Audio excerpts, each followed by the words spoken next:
And 34 people killed in those terror attacks in Belgium yesterday. More than 200 others were hurt. And of those injured, at least 9 were American. The U.S. clearly has a personal stake in this fight. But what role do we play in preventing another attack? Well, joining me now is Admiral James Stavridis. He's the former Supreme Allied Commander at NATO who was stationed in Brussels and also the author of The Accidental Admiral. Sir, thank you for being with us. We appreciate it so early this morning. Thanks, Abby. And this is something that hits close to home. 4 years as the NATO commander in Brussels. Your reaction to what happened yesterday? Well, first of all, my family and I used that airport probably 200 times during the course of our 4 years there as the NATO commander. And I think the way Americans need to look at this, Abby, is on a population-adjusted basis. Belgium's a small country, maybe 10 million. So if you kind of do the math, that's a 9/11 level event. Here it's like 3,000 being killed in the United States. So a very tough morning in Belgium. Well, and as Anna Coyman was just saying, I mean, that this hits close to home. I mean, we start to think about it happening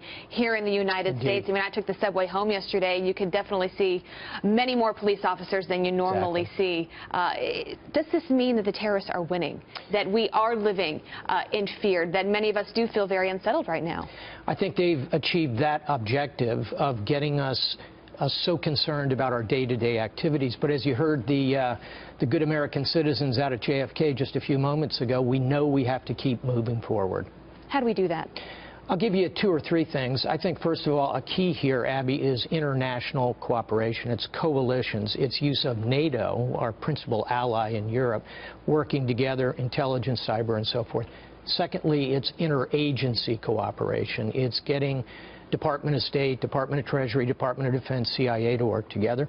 And thirdly, it's the private sector. In other words, we need our commercial entities to cooperate with government in building security. So those are kind of 3 levels of response.